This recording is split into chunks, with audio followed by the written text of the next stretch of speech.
조정민 목사님의 뜻밖의 축복이라고 하는 책, 온라인으로 이 설교를 들으시는 분들은 아마 여기에 그 책 표지가 이렇게 나갈 겁니다.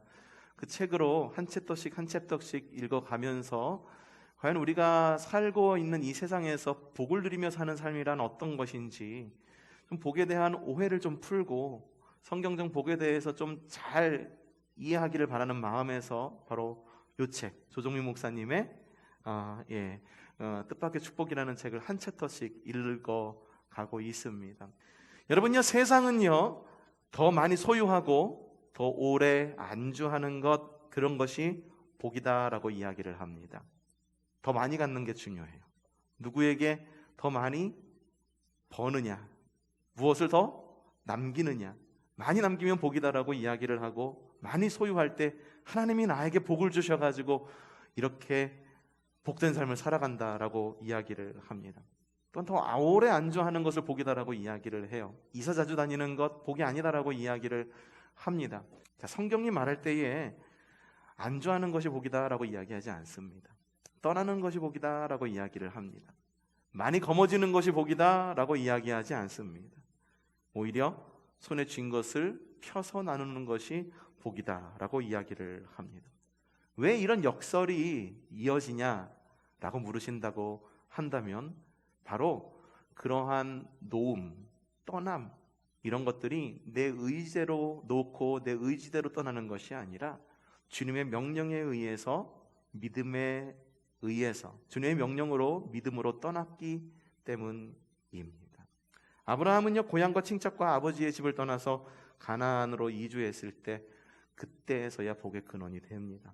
복덩어리가 됩니다. 내 자신이 복덩어리가 되니 무엇이 더 필요할까요? 소유와 안정 때문에 불안해하지 않습니다. 주님이 내 자신을 복덩이로 삼으시니 내가 가는 곳이 곧 복의 근원이 됩니다. 여러분이 곧 복덩이입니다. 여러분 가는 곳마다 복의 그런 영향력을 많이 끼치시기를 바라요. 여러분들이 밟는 가정, 직장, 그리고 학교, 그것이 곧 복이 되기를 바랍니다. 자, 그래서 성경에는 주님에 대해서 뭐라고 이야기를 하고 있느냐? 아브라함과 이삭과 야곱의 하나님이다라고 이야기를 하고 있죠. 아브라함과 이삭과 야곱, 이 세 분을 들자라고 한다면 우리의 믿음의 선진들 가운데 대표적인 분들이 아닐까라는 생각이 들어요. 그들은 복을 누린 대표적인 선진들이라고 우리는 이야기를 합니다. 근데 아브라함은요, 떠남으로 인해서 받은 복을 받은 믿음의 선진입니다. 그러니 우리가 좀 믿음으로 떠나는 것에 대해서 두려워하지 않기를 바랍니다.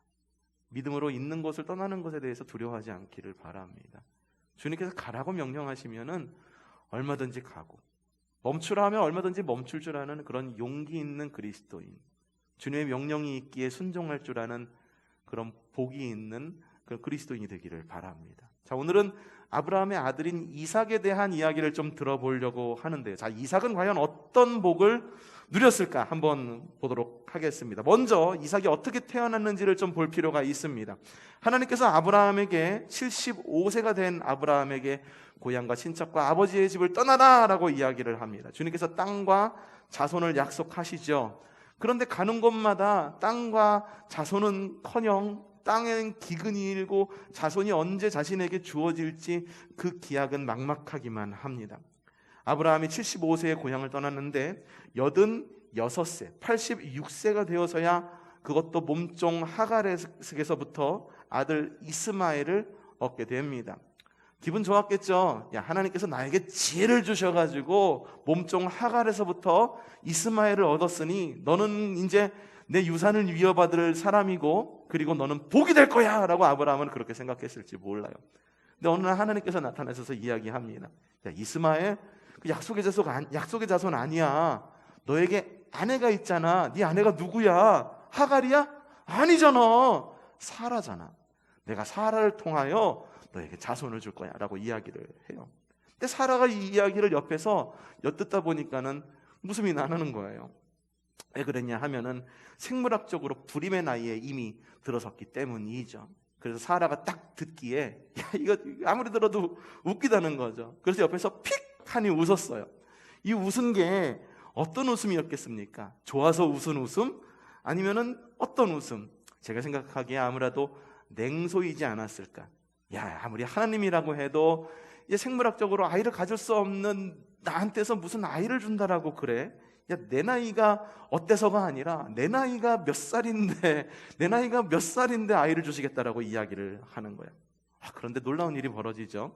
이스마엘이 출생한 지 14년 이후에 사라는 아이를 출산하게 되는데 그 사람이 바로 이삭입니다. 그러니까 이스마엘과 이삭의 나이 차는 몇 년일까요? 14년 차이가 나는 거예요. 14년이면 중학생인가요? 고등학생인가요? 중학생이죠. 중학생인 형을 가진 아이가 태어난 것입니다. 그 아이의 이름도 이삭이라고 지었어요. 이삭이라고 하는 뜻은 사실 웃음이라고 하는 뜻을 가지고 있지만 이 웃음이라고 하는 뜻도 사실 그 안을 들여다보면은 사라의 냉소로부터 비롯된 그런 웃음이라고 하는 것을 우리는 들여다볼 수가 있어요. 이렇게 태어난 이삭은요, 아브라함과 사라에게는 정말 웃음의 대상이었었습니다. 어이구 내 새끼 얼마나 귀했겠습니까? 아브라함이 100세 때 낳은 아들. 하지만 하갈과 이스마엘에게 있어서는 어땠을까? 역시 웃음의 대상이었을까? 아닙니다. 시기와 질투, 갈등의 대상일 수밖에 없었습니다. 이삭은요 태어날 때부터 그의 존재 자체에 불만인 사람들과 함께 됐었어요. 이삭이 존재하는 것 그 자체로부터 하갈은 너무나도 그 존재가 싫었을 거고, 이스마엘은 어때요? 14살이나 많은 형이에요. 형이 좀 있으면 6살, 이삭이 6살 되면 형은 20살입니다. 20살 된 형이 6살 동생을 바라보는데, 야, 제가 진짜 아들이라고? 야, 내가 가짜라고? 자신의 존재에 대한 믿음으로 비롯된 그 이삭의 존재에 대한 불쾌감이 얼마나 컸겠습니까? 근데 이삭은요 아예 태어날 때부터 이 존재에 대한 부담감과 불쾌감을 느끼면서 자랐습니다. 이때 이삭은 이러한 상황을 어떻게 극복했을까? 아마 제가 이렇게 생각해 보건대 아마도 그 느낌 그 자체, 불쾌감 혹은 이 부담감을 생각하고 느끼는 것, 그냥 생각하고 느껴서 마음 가운데에 어떤 불행한 마음, 위축된 마음, 그런 마음을 쌓아갔던 것이 아니라 아마 주님 안에서 이러한 부담감과 불쾌감을 묵상하지 않았을까라는 생각을 해보게 됩니다. 왜냐하면 이삭이 겪을 많은 일들, 이미 성경 안에서 이삭이 겪은 많은 일들이 있잖아요. 아브라함이 가갖고 이삭을 번제로 드리려고 했는데 이삭은 꼼짝없이 그냥 붙잡혀서 가는, 순종하는 그런 모습들, 그리고 뒤에서 또 이야기할 테지만 이삭이 과연 그가 가지고 있는 재산들이 침해받았을 때 어떻게 행동했는지를 갖다가 좀 바라보면은 이삭이 과연 젊은 시절, 유년 시절에 어떻게 보냈을까 우리는 좀 생각해 볼 수가 있는 거죠. 그러니까 주님께서 주님 안에서 이런 불쾌감을 묵상하지 않았을까라는 생각이 듭니다. 지난번 우리 새벽 시간에 여러분에게 말씀드린 적이 있어요. 여러분, 자랑을 하려도 주님 안에서 자랑하십시오 라고 이렇게 말씀을 드렸어요. 실패하더라도 주님 안에서 실패하십시오, 성공적으로 실패하라고 여러분에게 말씀드린 적이 있습니다. 아마 그것을 한 사람이 이삭이 아니었을까? 자신에게 주어졌던 질투와 질시 혹은 존재에 대한 불쾌감, 그 모든 것들이 자신에게 있어서 볼 때에는 참 부당하고 부담스러운 그런 일이었을지 모르지만 과연 주님 안에서 이런 것들을 어떻게 이겨나갔어야 될지 묵상했던 사람이 아니었을까? 아마도 그렇게 고민하지 않았을까 싶어요. 왜 사람들은 모일 때마다 끊임없이 갈등하고 다툴까? 다툼이 일어날 때마다 나는 어떻게 해야 될까? 다투는 관계는 어떻게 해야 개선할 수 있을까? 이 관계성에 대해서 끊임없이 생각하고 묵상했을 거예요. 이걸 뭐라고 그러냐면 이걸 문제의식이다라고 이야기를 합니다.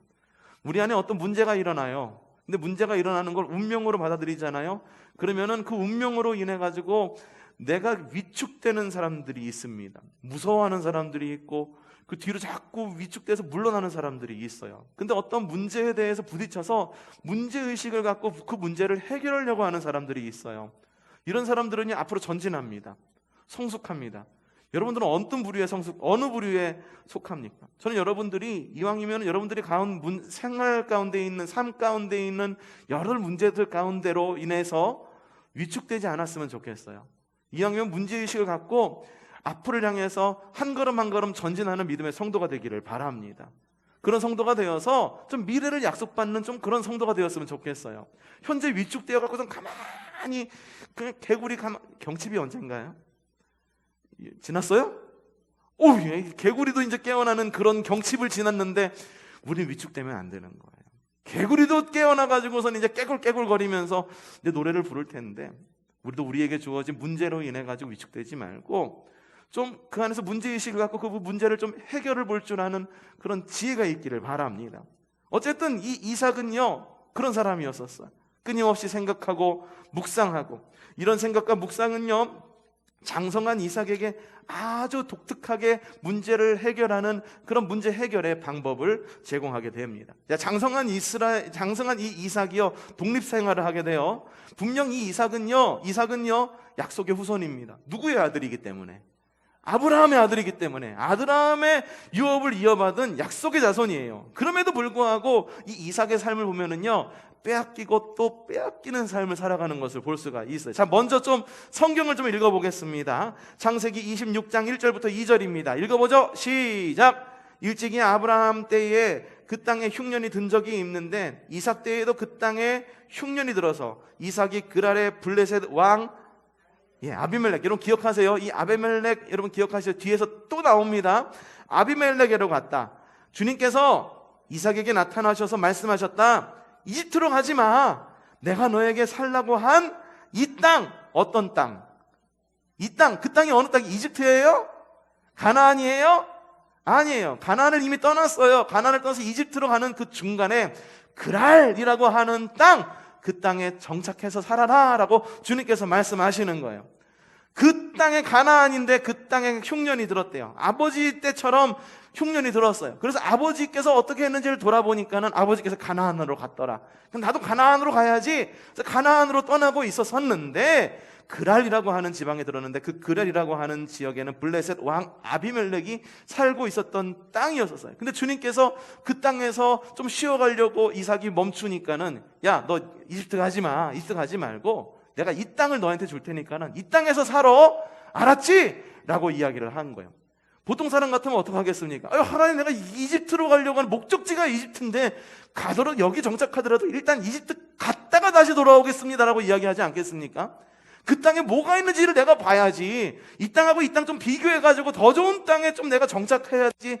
그래야지 나한테 좀 이득이 올 것 않습니까? 주님 조금만 참아주세요. 이집트 갔다가 거기 별로면 다시 이 땅에 올게요. 그렇게 반응하는 것이 사람들의 기본적인 생각이에요. 근데 이삭은요, 하나님께서 그 그랄 땅에 정착하라 하니까 뭐라고 이야기를 했느냐? 네, 알겠습니다, 주님. 내가 여기 정착하겠습니다. 이삭이 순종을 합니다. 앞으로 주어질 것이 무엇인지 맛보지도 않았어.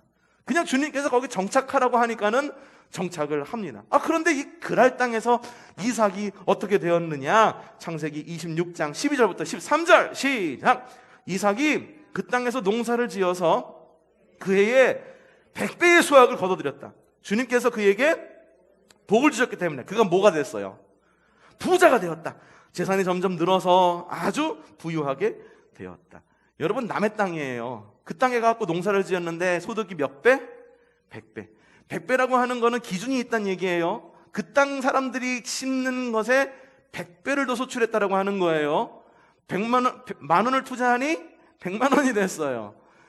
땅에다가 10kg를 심었더니 10,000kg가 되었어요. 10,000kg 맞나요? 100kg.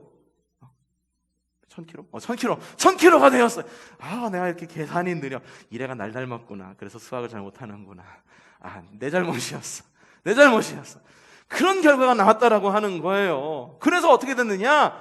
그 땅, 이방인들이 살고 있는 그 땅에서 이방인들이 이방인으로 여기는 그 이삭이 그 땅에서 갑자기 부자가 된 거예요. 여러분, 옆집이 갑자기 부자가 되면 어떤 일이 벌어지는지 아십니까? 시기 질투해. 그리고 옆집이 갑자기 부자가 되는데 오래 알고 있어서는 친한 집도 아니야. 그냥 갑자기 와갖고 1년 만에 갑자기 복권이 당첨이 됐대. 아니면은 어디 뭘 돼가지고선 갑자기 재산이 많아졌대. 그러면 어떻게 되느냐? 사람들이 시기합니다. 미워합니다. 아유, 그 집 말이야. 부자이긴 부자인데 그냥 어렸을 때부터 부자로 자란 게 아니다 보니까는 그 돈 갖고서 뭘 할 줄 알겠어. 아유, 쓸 줄 알아야 부자지. 그러면서 옆에서 막 시기와 질투가 막 드러나는 거예요. 이삭은 어떠한 취급을 받았을까? 한번 봅시다. 창세기 26장 14절 시작. 그가 양떼와 소떼, 남종과 여종을 많이 거느리게 되니 블레셋 사람들이 그를, 역시나 아니나 다를까, 사람들이 사는 것은 똑같아. 남의 땅에 들어가서 100배의 소출을 받으면서 갑자기 부자가 되자 그 땅에 살고 있는 토백이들이 이삭을 시기하기 시작하는 거야. 그냥 마음만, 소문만 시기하면 좋겠는데 마음만, 소문만 시기한 것이 아니라 이 15절에 뭐라고 적혀있나 읽어보죠. 시작. 그래서 그들은 이삭의 아버지 아브라함 때 아브라함의 종이 판 모든 우물을 막고 흙으로 메웠다. 요즘에도 이런 경우가 좀 있잖아요. 갑자기 부자가 됐어. 그래갖고 집을 지었는데 그 앞 땅이 알고 보니까는 옆집 땅이었네. 그래서 도나드는 통로를 갖다가 좀 마련해야지 우리 집으로 들어갈 수 있는데 옆집에서 야, 너 갑자기 부자 됐으니까는 우리한테 좀 띄워줘 이러면서 그 통로를 막아버려요. 담을 싸버려. 그래서 옆집하고 분쟁이 있는 경우 이런 뉴스에서 좀 본 적이 있을 거예요. 그렇죠? 그런 경우가 여기서 일어나는 거예요. 광야에서 우물은 굉장히 중요한 요소입니다. 우물이 없으면 살 수가 없어요. 물이 없으면 살 수가 없어요. 근데 이삭이 갑자기 부자가 되자 블레셋 사람들이 그걸 시기 질투하면서 마음만 있었던 것이 아니라 그의 아버지 누구? 아브라함이 팠던 우물들을 흙으로 다 메워버린 거예요. 이삭이 이제 먹을 우물이 있어? 없어? 없어. 그럼 이삭은 어떻게 했는가? 야, 내가 말이야 이방인다 할지라도 내가 누군 줄 알아? 언약의 자손이야 말이야. 내가 말이야 저기 가면은 경찰청에 아는 사람도 있고 법원에 아는 사람도 있어. 한번 해볼 테면 해보자. 이렇게 반응했을까? 이렇게 반응 안 했어. 어떻게 반응했을까? 19절 읽어보죠. 시작. 이삭의 종들이 그날 평원에서 우물을 파다가 물이 솟아나는 샘줄기를 찾아냈다. 그것을 떠나요. 아버지가 팠던 그 우물의 땅을 떠납니다. 그리고 다른 곳에 우물을 파요. 이삭의 종들이 그랄 평원에서 우물을 파다가 어떻게 됐냐면 우물을 팠는데 또 우연치 않게 그 땅에서 또 무엇이나 샘줄기가 나가지고선 우물이 막 솟아나는 거예요. 그런데 또 어떤 일이 벌어졌느냐? 20절 야, 얼마나 좋은 일이에요. 우물이 터졌으니 얼마나 좋은 일이에요. 아싸 신난다. 이제 온천 개발하고 좋다라고 말하면 좋은데, 그런데 하필이면은 그것 때문에 시작. 샘이 터지는 바람에 그랄 지방의 목자들, 이 블레셋 사람들이 그 샘줄기를 누구의 것이라고? 자기네 것이라고 주장하면서 이삭의 목자들과 다투었다. 그래서 어떻게 했냐? 우물을 두고 다투었다고 해서 그 우물을 무엇이라고 불렀다? 다툼이라고 하는 뜻은 에색이라고 붙여버렸어. 우물을 팠어요. 우물을 팠는데 야, 여기 원래 니네 땅 아니잖아. 우리 땅이잖아. 우리 땅인데 여기서 우물 났어? 네 거야? 내 거야? 내 거잖아. 내놔. 블레셋 사람들이 뺏어간 거야. 이삭이 얼마나 속상했겠습니까? 내가 그렇게 힘들어서 팠는데, 더군다나 광야에서 우물 파는 거, 지금도 역시 우물 파려고 그러면은 장비 동원해가지고 파고 막 그러면서 과학적인 방법 해가지고 우물을 파잖아요. 그래도 우물을 파도 거기서 우물이 꼭 나옵니까? 안 나와요. 근데 이 당시에 이삭이 가갖고선 아버지의 땅을 피해가지고선 떠나서 자기가 우물을 팠는데 우물이 났어. 아, 좋아. 그랬는데 블레셋 사람들이 와가지고선 야, 여기 내 땅이야. 이 우물 내 거야. 라고 뺏어 갔어. 그 이삭은 또 어떻게 했을까? 야, 지난번에는 봐줬지. 이번에는 안 봐줘. 야, 법원에 우리 삼촌이 계시거든. 그러니까는 법원에 한번 가서 법원에서 한번 고소장 제출하고 한번 만나보자. 이랬나? 이러지 않았다라고 하는 거예요. 뭘 어떻게 했느냐? 21장 읽어보죠. 21절 읽어보죠. 시작.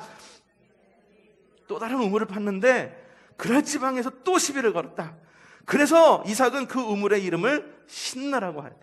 여러분, 에색의 우물을 갖다가 빼앗겼어요. 그래서 또 종들이 가가지고선 다른 우물을 팠어. 근데 팠는데 우물이 났을까 안 났을까? 우물이 났네. 아, 좋아라. 이제는 정착하면 된다라고 정착하려고 그랬는데 또 누가? 블레셋 사람들. 그 지방 목자들이 와가지고선 야, 여기 내 거야.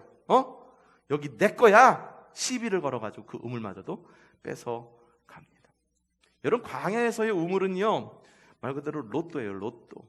내가 파는 곳마다 우물이 나오는 게 아니거든요.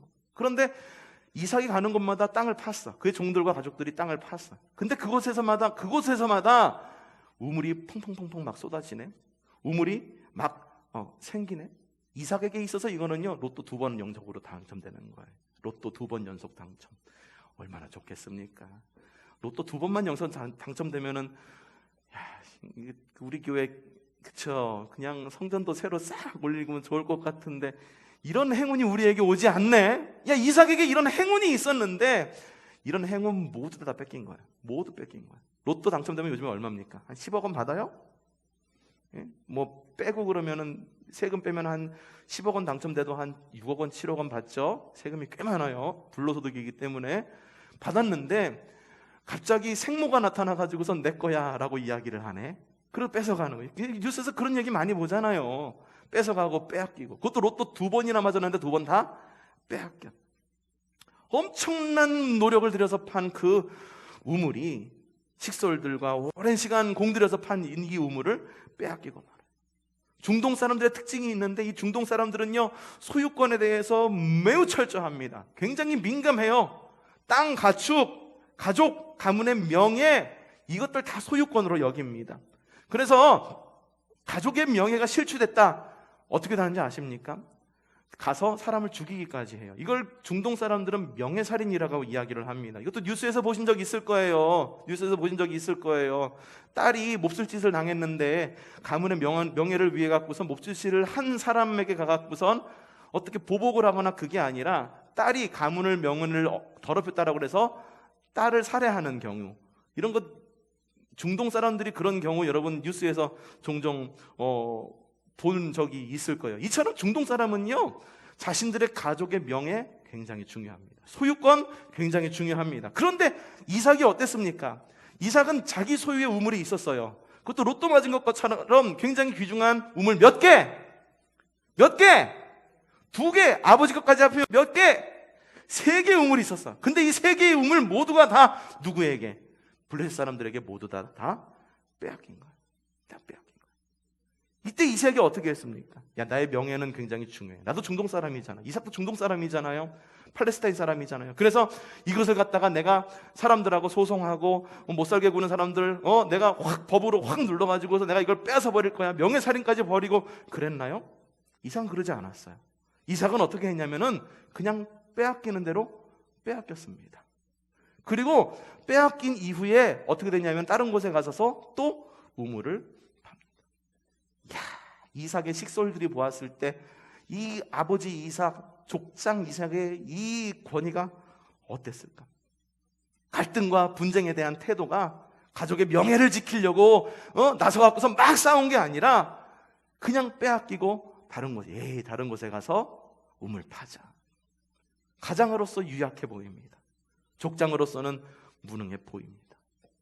여러분, 근데요, 주님은요, 그런 사람들을 믿음의 조상으로 세워가신 거예요.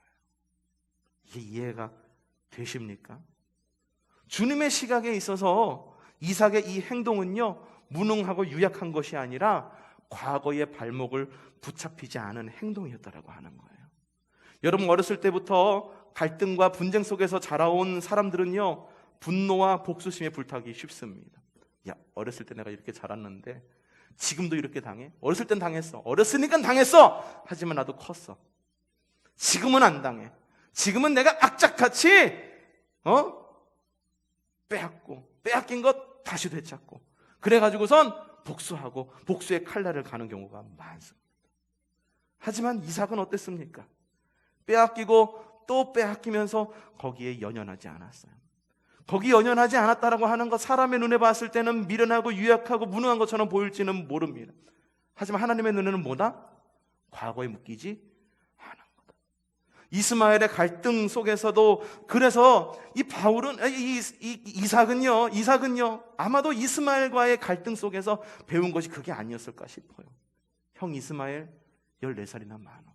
내가 나이가 어리기 때문에 그냥 지금은 당장은 물러나는 것처럼 보여. 하지만 나중에 커서 형한테 복수할 거야. 이게 아니라 야, 어떻게 하면 이 어려운 관계를 극복해서 형하고 잘 지낼 수가 있을까? 14살이나 많은 형, 내가 아무리 크게 자란다고 해도 14살이나 많은 형, 나보다 인생을 14살, 14년이나 앞서 산 그 형을 내가 이길 거라고는 생각하지 않아. 그럼 어떻게 이런 관계를 잘 유지하고 극복해낼 수가 있을까? 아마 이스마엘의 관계에서 이삭은 그걸 배우지 않았을까? 그 갈등 속에서 과거에 묶이지 않아서 형이 이랬으니까는 나도 이래야지. 그게 아니라 과거에 묶이지 않고 미래로 나아가는 지혜를 이삭은 배운 거예요. 여러분, 그것이 믿음입니다. 빼앗기고 또 빼앗기는 사건, 비그리스도인들의 시각에는요, 절도와 강도 사건입니다. 하지만 그리스도인의 시각에는요, 그것이 믿음의 길이에요. 하나님께서 어떻게 우리를 인도하실지 기대하게 되는 그런 믿음의 사건이 될 수 있다라고 하는 거예요. 한번 반대로 한번 생각해 보세요. 우물을 2번 빼앗긴 것 정말 안타까운 일이 아닐 수가 없어요. 그런데요, 평생 한 번 파도 한 번 발견하기 어려운 광야에서 우물을 팠는데 연속으로 2번이나 광야에서 우물을 얻은 것, 찾은 것, 여러분, 그거야말로 하나님의 인도하심과 기적과 은혜가 아니겠습니까? 이삭은 에색과 신나 2 우물을 잃은 후에 어떻게 했을까? 야, 이제 내가 지겨워. 이놈들 내가 어떻게 좀 잡아서 좀 집어넣어야지, 설장신체 해야지. 그렇게 했나? 아닙니다. 어떻게 했는가? 26장 22절 초반절 시작. 이삭이 거기서 옮겨서 또 다른 우물을 팠는데 미련하다, 미련해. 거기를 또 떠나가지고 또 다른 우물을 팠대요. 어떻게 됐을까? 자, 한번 그 뒤에 말씀 한번 또 읽어보죠. 시작. 이삭이 거기서 옮겨서 또 다른 우물을 팠는데 그때는 아무도 시비를 걸지 않았다. 그래서 그는 이제 주님께서 우리가 살 곳을 넓히셨으니 여기서 우리가 번성하게 되었다라고 말하면서 그 이름을 르호봇이라고 하였다. 여러분에게 이 르호봇의 복이 있기를 바랍니다. 뺏기고 또 빼앗겨도 주님께서 경지를 넓혀주셔서 아무도 시비를 걸지 않는 그 우물을 발견하는 여러분들 되시기를 바랍니다. 여러분, 이것이 바로 빼앗김의 복입니다. 이삭은요, 빼앗김의 복을 누린 사람이에요. 아브라함은 떠남의 복을 누린 사람이었다고 한다면 그 아들 이삭은 무엇의 복? 빼앗김의 복을 누렸다라고 하는 사람. 여러분, 그러니 에색과 신나를 잃었다라고 그래서 좌절하지 마십시오. 빼앗김의 복을 여러분도 누리시기를 바랍니다.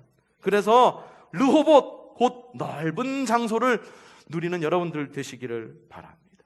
그런데요, 르호봇을 얻은 것 이상으로 더 큰 소득이 있어요. 어떤 소득이냐? 앞서서 읽었던 말씀 26장 22절 그때에 아무도 시비를 걸지 않았다. 그렇게 쫓아다니면서 시비를 걸었던 이 블레셋 사람들이 더 이상 시비를 걸지 않았어요. 이게 뭐냐 하면은 싸움이 멈춘 거예요. 사실 싸움이 있었기 때문에 우물을 뺏고 빼앗기는 일이 일어난 거잖아요. 그런데 하나님께서 이 이삭을 르호봇으로 옮기면서 여기서 우물을 팠을 때는 블레셋 사람들이 그들에게 이삭에게 쫓아와 가지고선 야, 이것도 내놔! 라고 이야기했느냐? 그렇게 하지 않았다라고 하는 거예요. 여러분, 우리는 보통 르호봇에 너무 만족하게 됩니다. 르호봇에만 만족해요. 야, 이곳으로 이사 오니까는 빼앗는 사람도 없고 좋구나. 야, 이제 즐기자라고 이야기를 합니다. 근데 여러분, 가장 중요한 게 뭔지 아십니까? 르호봇을 얻는 것 물론 중요합니다. 그래서 앞서서 여러분에게 르호봇의 복을 좀 누리라라고 여러분에게 말씀을 드렸어요. 근데 르호봇의 복보다 중요한 건 뭐냐 하면은 싸움이 멈춘 거예요. 관계가 회복이 된 겁니다. 그래서 더 이상 우물로 인해 가지고 싸울 필요가 없고, 우물로 인해서 시기할 필요도 없고, 우물로 인해서 두려워할 필요도 없었다라고 하는 거예요. 이런 복을 좀 누리세요.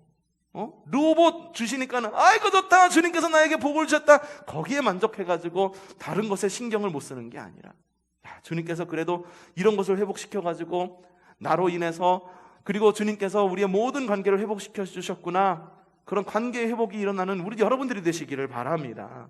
만약에 이삭이요 에색과 신나에 집착을 했다고 한다면, 그리고 이스마엘과의 갈등에서 복수하는 법을 배웠다고 한다면 이삭이 르호봇을 얻을 수가 있었을까? 없었을 거예요. 그냥 빼앗긴 거 그거 하나 되찾으려고, 야! 에색 뺏어갔어? 야, 이 에색을 뺏어갔단 말이야? 이놈 나쁜 놈들! 이러면서 복수하려고 들었을 거고, 신나도 뺏어가! 이런 나쁜 놈들 하면서 복수하려고 그랬을 거고, 그럼 그들과의 싸움으로 인해 가지고 주님께서 주시는 르호봇을 누릴 수는 없었을 거다. 분쟁이 끊이는 날이 없었을 것이다라고 하는 거예요. 여러분, 이 땅의 모든 싸움은요, 더 많이 차지하려는 소유권 싸움입니다. 이 소유권 싸움 때문에, 정말로 소유권 때문에 싸우고 다툽니다. 가족들끼리 얼마나 다투는지 아세요? 부모님들 남겨주신 유산 때문에. 평소에 얘기하면 그래요. 가족이 중요합니까? 돈이 중요합니까? 평소에 얘기하면 가족이 중요하죠. 무슨 말이세요? 돈이 어떻게 가족을 대신할 수 있어요? 라고 말하는데, 정작 그 돈이라는 게 주어지잖아요. 그럼 그 돈이 얼마 되지도 않아. 그냥 몇 천만 원, 뭐 한 100억 원, 20억 원, 몇 조 원, 이것도 아니야. 몇 천만 원밖에 되지 않는 돈 가지고 가족들끼리 치고받고 싸우는 일이 우리의 기업에서 얼마나 많은 일이 벌어지고 있는 것을 볼 수가 있지 않습니까? 소유권 때문에 싸우는 싸움이잖아요. 심지어는요, 국가 간에도 싸웁니다. 전쟁을 불사하죠. 지금 우크라이나 사태 어떤 싸움입니까? 소유권 싸움이에요. 러시아에서는 그 땅을 회복해야 될 땅으로 봅니다. 우크라이나에서는 자기네들의 권리를 빼앗기는 것으로 여깁니다. 권리에 대한 소유권, 땅에 대한 소유권, 서로가 소유권을 누리기 때문에 서로 폭탄 쏘고 서로 죽이고, 그런 관계가 전쟁까지 불사하는 것이 바로 이 소유권에 대한 싸움이다라고 하는 거예요. 여러분, 이 다툼을 종결시킬 권위가 어디 있습니까? 사람에게 있을까요? 법으로 해결될까요? 여러분, 이 다툼을 해결할 수 있는 길은 오직 하나님께만 있습니다. 하나님을 떠나면요, 그 어떤 갈등도 쉽게 해결될 수 없어요. 여러분 안에 갈등이 있습니까? 여러분, 갈등을 어떻게 해결하려고 합니까? 누구한테 똑같이 배분을 해갖고선 그걸 갈등을 해결하려고 합니까? 야, 엄마가 이걸 갖다가 아빠가 너희에게 이거 똑같이 나눠줄 거니까는 니들 싸우지 마. 그러면서 너희 작은 아들 얼마, 큰 아들 얼마, 셋째 아들 얼마, 첫째 딸 얼마, 둘째 딸 얼마, 그래서 나눠가지고선 그 다툼을 해결하려고 봅니까? 이렇게 해결 안 돼요. 해결 안 돼요. 나중에 또 싸워. 내가 큰형인데 그래도 내가 조금 더 받아야지. 무슨 말이야? 엄마 모신 거 여태까지 나였잖아. 그러니까 내가 조금 더 가져야지. 얼마 되지 않는 돈 갖고선 그렇게 형제들끼리 치고받고 싸운다니까요. 이걸 해결할 방법이 어딨냐는 거예요. 사람이 해결할까? 법이 해결할까? 법이 해결하면 어떻게 되겠습니까? 형제들 뿔뿔이 다 갈라져 가지고선 더 이상 연락하지도 않는 형제들, 재산 나눠 가진 이유로 더 이상 연락하지 않는 그런 남보다도 못한 친척들이 계속 생산되고 있지는 않느냐라고 하는 거예요. 그 다툼을 종결시킬 권위는요, 오직 하나님한테 있는 거예요. 사람의 권위로 종결시킬 수가 없는 거예요. 한번 이삭을 봅시다. 이삭은요, 이스마엘과 그랄 사람들의 갈등 가운데에서 주님의 방법을 찾고 주님의 길을 배웁니다. 복수의 마음으로 과거에 집착했습니까? 그렇지 않습니다. 주님께서 가라 하면 갔고, 파라 하면은 팝니다. 성경에 나온 것처럼 악에게 지지 않고 선으로 악을 이깁니다. 주님의 권위에 순복합니다. 그래서 이삭이 된 것은 그 시대에 가장 쓸모있는 사람, 가는 곳마다 우물을 파면은 우물이 펑펑 나오는 우물 전문가가 되었다라고 하는 거죠. 여러분, 우리에게 좀 그런 복이 있으면 좋겠어요. 주님께서 가라 하면 가고, 떠나라 하면 떠나고, 가라 하면 가라, 떠나면 떠나는 것이 나에게 갈등이 있기 때문에 떠나고, 나에게 문제 있기 때문에 떠나는 것이 아니라, 주님께서 가라 했기 때문에 갔고, 주님께서 멈추라 했기 때문에 멈추고, 주님께서 파라 했기 때문에 우물을 팠던 이삭처럼 주님의 권위에 완벽하게 순종했기 때문에 누리는 그런 복이 우리에게 있기를 바랍니다. 누리십시오. 르호봇의 복을 누린 여러분들 되시기를 바랍니다. 르호봇의 복을 누린 여러분들 되시기를 바랍니다. 그런데 오늘 읽었던 말씀에는 거기서 끝나지 않습니다. 자, 오늘 읽었던 말씀 창세기 26장 23절에서 25절 한번 다 같이 한번 읽어보죠. 자, 창세기 26장 23절 25절 시작. 이삭은 거기에서 부여해서 말해요. 거기는 어디입니까? 거기가 어디예요? 르호봇이에요. 이제 정착해가지고 완전히 우물을 파고 사람들이 시비도 걸지 않은 그 땅 르호봇, 거기에서 떠나 어디로? 브엘세바로 갔다. 그날 밤에 주님께서 그에게 나타나셔서 말씀하셨다. 나는 너의 아버지 아브라함을 보살펴준 하나님이다. 내가 너와 함께 있으니 두려워하지 말아라. 내가 나의 종 아브라함을 보아서 너에게 복을 주고 너의 자손의 수를 불어나게 하겠다. 이삭이 그곳에 제단을 쌓고 주님의 이름을 부르며 예배하였다. 그는 거기에 장막을 치고 또 무엇을 하였느냐? 그의 종들은 거기에서도 우물을 팠다. 야, 미련할 정도로 이삭은 우물을 파던 사람들이었었어. 이만하면 정착할 만도 한데, 야, 르호봇의 복, 야, 하나님께서 모든 싸움을 종식시켰어. 그리고 이제 정착만 하면 돼. 안주만 하면 돼. 그런데 이번에도 또 떠납니다. 이번에 쫓겨난 겁니까? 아니에요. 빼앗겼습니까? 아니에요. 이번에 떠난 이유가 뭔지 아십니까? 이번에 떠난 이유는 주님께서 떠나라 했기 때문에 떠난 거예요. 블레셋 사람들이 빼앗았기 때문에 쫓겨난 것도 아니에요. 블레셋 사람들이 블레셋은 이렇게 빼앗겼기 때문에 쫓겨난 것이 아니다라고 하는 거예요. 주님께서 명령하셨으니 간 거예요. 내가 복이라고 여겨졌던 그 르호봇마저도 남겨두고, 그 우물마저도 남겨두고 주님께서 가. 어디로? 브엘세바로 가. 브엘세바로 가. 브엘세바로 가. 가는 이삭은 또 거기서 명령에 순복을 하는 거예요. 여러분요, 이 이삭은요 브엘세바에서 완전히 이 믿음의 완전히 새로운 차원을 경험하게 됩니다. 이전까지는요 당연한 거예요. 분쟁이 멈추면 평화가 오는 것 당연한 거예요. 그리고 우물을 빼앗을 사람이 없으면 평안한 것 다행인 거예요. 바로 거기 정착하는 것, 그건 역시 다행인 거예요. 근데 이삭이 주님 말씀에 순종해서 주님께서 가라 하는 그 땅, 곧 브엘세바로 갔을 때 어떠한 일이 일어나느냐? 한번 성경 한번 봅시다. 자, 창세기 26장 26절 한번 봅시다. 시작. 아비멜렉이 앞서서 이야기했어요. 이 아비멜렉 이름 기억하라고 그랬죠? 아비멜렉 누굽니까? 예, 블레셋 족장. 그랄 사람인데 블레셋 족장. 계속해서 누구를 괴롭혔던 사람? 이삭을 끊임없이 계속 괴롭혔던 이 아비멜렉의 친구 누구? 아웃삿과 그리고 누구? 군사령관 비고를 데리고 그랄에서 이삭에게로 왔다. 야, 이 아비멜렉이 군사령관하고 친구까지 데려와가지고선 이삭한테 또 온 거예요. 어떤 마음이 들겠어요? 여러분 같으면 어떤 마음이 들겠습니까? 얘네들 도대체 나를 또 이번에 어떻게 하려고 나를까지 이렇게 또 쫓아오나? 그런 마음이 안 들겠습니까? 또 뺏으려고 그랬을까? 이 땅 브엘세바마저도 빼앗으려고 그랬을까? 아니야. 어떻게 적혀 있느냐? 이렇게 봅시다. 26장 28절부터 29절 한번 온전히 있는 거 한번 봅시다. 시작. 그들이 대답하였다. 우리는 주님께서 당신과 함께 계심을 똑똑히 보았습니다. 아멘. 그래서 우리는 우리와 당신 사이에 화평 조약을 맺어야 한다고 생각합니다. 아멘. 이제 우리와 당신 사이에 언약을 맺읍시다. 우리가 당신을 건드리지 않고 당신을 대하여 당신을 평안하게 가게 한 것처럼 당신도 우리를 해롭게 하지 마십시오. 아멘. 당신은 분명 주님께 복을 받은 사람입니다. 이 아비멜렉이 와갖고 이삭에게 평화조약을 맺자라고 이야기를 합니다. 화평을 얘기합니다. 이게 왜 그랬을까? 두려워서? 이삭이 두려워서? 이삭은 사실 그들이 두려우라고 한 일은 아무것도 없어요. 법적으로 뭐 했냐? 없어요. 그럴 만한 시대도 아니었고, 군대를 일으켜갖고 그들을 괴롭히려고 가가지고선 뭐 게릴라전을 펼쳤냐? 그것도 아닙니다. 아비멜렉이요, 이삭이 두려워요. 가는 곳마다, 파는 곳마다 그것 가운데 우물이 나네. 내가 처음에는 이 우물을 뺏었어. 하나 둘 뺏었어. 뺏었을 땐 몰랐는데, 야, 이삭이라고 하는 사람이 가는 곳마다 파는 곳이 우물이 나. 우물이 나는 곳이 이게 보통 일이야? 로또를 몇 번 맞았다고? 몇 번? 2번이나 맞고.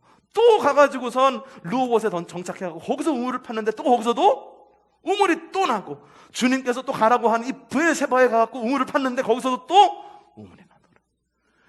이 아비멜렉이 느낀, 블레셋 사람 아비멜렉이 느낀 마음은 뭐냐면은 이삭에게서 느낀 두려움이 아니라 이삭을 도우시는 하나님에 대한 두려움이었다라고 하는 거예요. 여러분, 우리에게도 좀 이러한 좀 능력이 있어야 돼요. 여러분이 능력이 있기 때문에 사람들이 우리를 두려워하는 게 아니에요.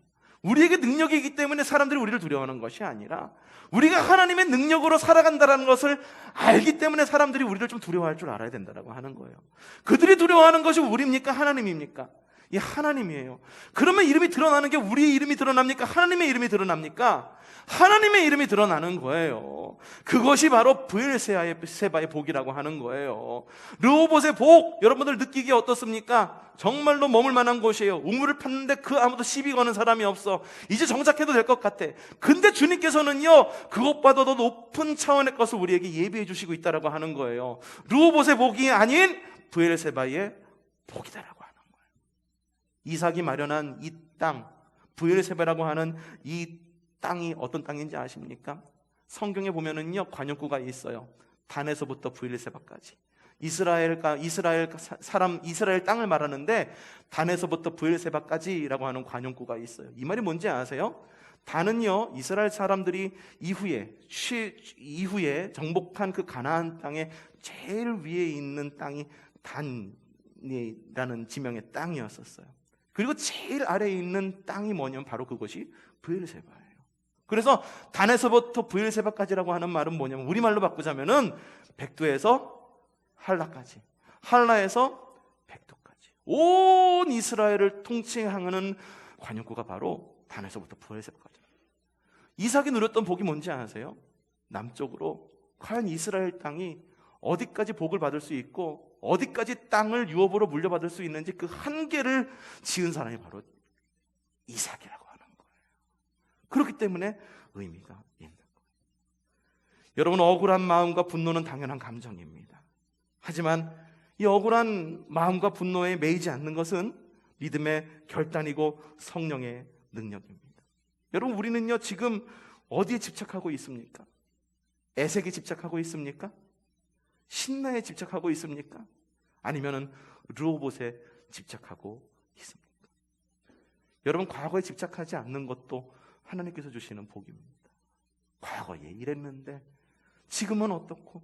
여러분, 과거에 집착하지 마십시오. 현재에도 집착하지 마십시오.